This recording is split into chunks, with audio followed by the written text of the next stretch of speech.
আসসালামু আলাইকুম। সবাইকে স্বাগত জানাচ্ছি আমার দেশ টপ নিউজে। সঙ্গে আছি তামান্না মিনহাজ। আজকের প্রধান খবরগুলোর শিরোনাম জানিয়ে দিব শুরুতেই। মাইলস্টোনের ঘটনায় মৃত্যুর সংখ্যা নিয়ে গুজব ছড়ানো হচ্ছে, বলল আইএসপিআর। নাটোরের ট্রাক মাইক্রোবাস সংঘর্ষে নিহত বেড়ে ৮। পাকিস্তানের সঙ্গে অন অ্যারাইভাল ভিসা নিয়ে সমঝোতা স্মারক সই শিগগিরই। এই মুহূর্তে দগ্ধদের বিদেশে নেয়ার পরিকল্পনা নেই বললেন পরিচালক। বিচারপতি মানিকের ৯০০ কোটি টাকার সম্পদ, রাজুকে তথ্য চেয়ে চিঠি দুদকের। দর্শক, এই ছিল আমাদের শিরোনাম। চলুন জেনে আসা যাক খবরগুলোর বিস্তারিত। মাইলস্টোন স্কুল অ্যান্ড কলেজের মৃত্যুর সংখ্যা নিয়ে সামাজিক যোগাযোগ মাধ্যম ফেসবুকে ব্যাপক গুজব ছড়ানো হচ্ছে বলে জানিয়েছেন আন্তঃবাহিনী জনসংযোগ পরিদপ্তর আইএসপিআর এর পরিচালক লেফটেন্যান্ট কর্নেল সামিউদ্দৌলা চৌধুরী। বুধবার সংবাদকর্মীদের কাছে পাঠানো এক বার্তায় এ তথ্য জানানো হয়। লেফটেন্যান্ট কর্নেল সামিউদ্দৌলা চৌধুরী বলেন, সম্প্রতি লক্ষ্য করা যাচ্ছে মাইলস্টোন স্কুল অ্যান্ড কলেজের মৃত্যু সংখ্যা নিয়ে সামাজিক যোগাযোগ মাধ্যমে ব্যাপক গুজব ছড়ানো হচ্ছে। অনেকে না বুঝেই এসব গুজব বিশ্বাস করছেন। তিনি বলেন, ঘটনার পরপরই কোনো পূর্ব নির্দেশনা ছাড়াই বাংলাদেশ সেনাবাহিনীর সর্বোচ্চ প্রচেষ্টার মাধ্যমে দ্রুত সাড়া দিয়েছে, যেমনটি সবসময় করে থাকে। আমাদের সন্তানদের বিষয়ে কোনো তথ্য গোপন করার ইচ্ছা বা প্রয়াস আমাদের নেই। আমি নিজে এবং আইএসপিআর টিম সরাসরি ঘটনাস্থলে উপস্থিত ছিলাম। অতএব আইএসপিআর এর পরিচালক হিসেবে আমি স্পষ্টভাবে ঘোষণা করছি, যে কোনো গণমাধ্যম চাইলেই এ বিষয়ে তদন্ত করতে পারে। সেনাবাহিনী সহ যে কাউকে ইন্টারভিউ করতে পারে বা সংশ্লিষ্ট যে কোনো স্থান পরিদর্শন করতে পারে। আমরা সর্বোচ্চ সহায়তা দিতে প্রস্তুত আছি এবং আমাদের যে কোনো প্রয়োজনে সর্বাত্মকভাবে সহযোগিতা করব। নাটোরের বড়াইগ্রামে ট্রাক ও মাইক্রোবাসের মুখোমুখি সংঘর্ষে একই পরিবারের ৭ জন সহ ৮ জন নিহত হয়েছে।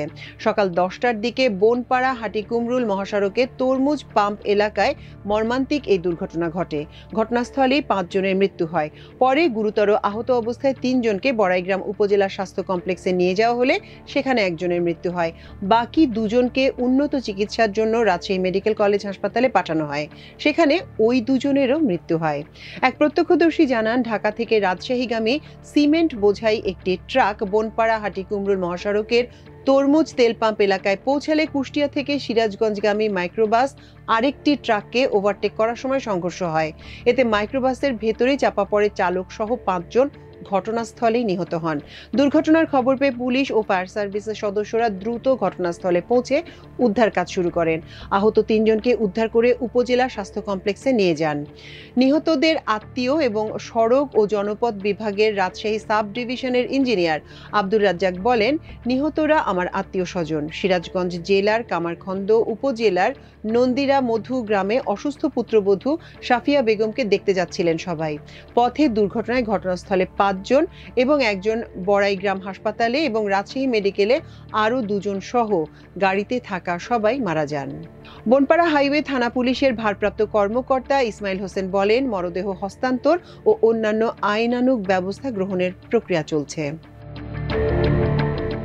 বাংলাদেশ ও পাকিস্তানের মধ্যে অন অ্যারাইভাল ভিসা নিয়ে কাজ চলছে বলে জানিয়েছেন স্বরাষ্ট্র উপদেষ্টা লেফটেন্যান্ট জেনারেল অবসরপ্রাপ্ত জাহাঙ্গীর আলম চৌধুরী।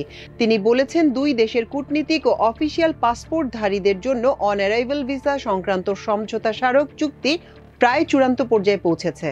ঢাকায় সফররত পাকিস্তানের স্বরাষ্ট্রমন্ত্রী মহসিন রেজা নাকভি আজ বুধবার সচিবালয়ে স্বরাষ্ট্র উপদেষ্টার সঙ্গে সৌজন্য সাক্ষাৎ করতে যান।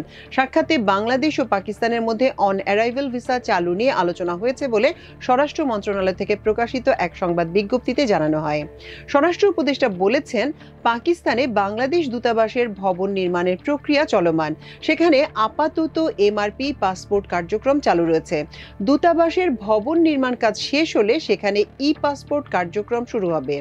পাকিস্তানের স্বরাষ্ট্রমন্ত্রীকে স্বাগত জানিয়ে স্বরাষ্ট্র উপদেষ্টা জাহাঙ্গীর আলম চৌধুরী বলেন, বাংলাদেশ ও পাকিস্তান অভিন্ন ইতিহাস ও ঐতিহ্যের অংশীদার। দুই দেশের মধ্যে বন্ধুত্বপূর্ণ সম্পর্ক দিন দিন শক্তিশালী হচ্ছে। এ সময় পাকিস্তানের স্বরাষ্ট্রমন্ত্রী বিভিন্ন ক্ষেত্রে দুই দেশের সর্বাত্মক সহযোগিতা বৃদ্ধির প্রতিশ্রুতি ব্যক্ত করেন। সন্ত্রাসবাদ দমনে পাকিস্তান সর্বোচ্চ অগ্রাধিকার দিয়ে কাজ করে যাচ্ছে উল্লেখ করে দেশটির স্বরাষ্ট্রমন্ত্রী বলেন, আমরা সন্ত্রাস দমনের মাধ্যমে সারা বিশ্বে শান্তি প্রতিষ্ঠায় কাজ করছি।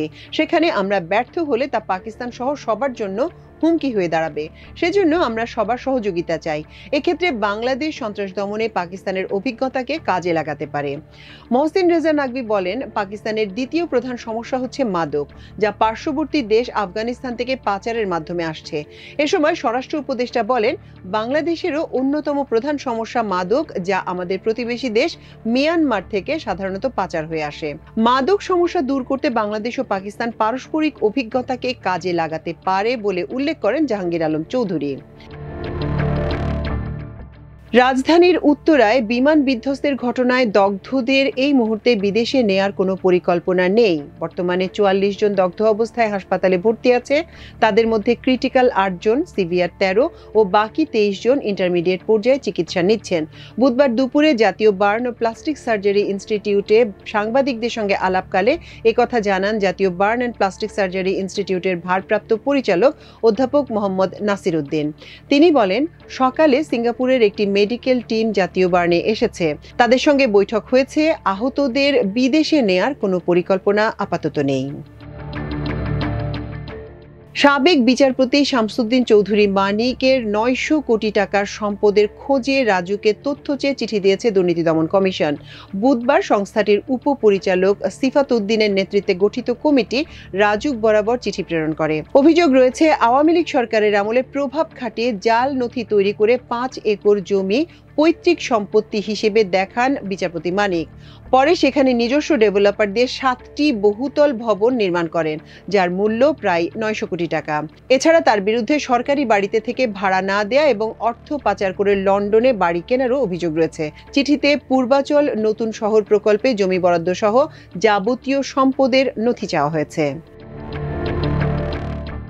দর্শক, আমাদের টপ নিউজের আয়োজন আজ এ পর্যন্তই ছিল। আগামীকাল ইনশাল্লাহ একই সময়ে একই চ্যানেলে আরেকটি টপ নিউজ নিয়ে আপনাদের সামনে হাজির হব। সে পর্যন্ত আল্লাহ আপনাদের সবাইকে ভালো রাখুন। এতক্ষণ সঙ্গে থাকার জন্য অশেষ কৃতজ্ঞতা। আল্লাহ হাফেজ।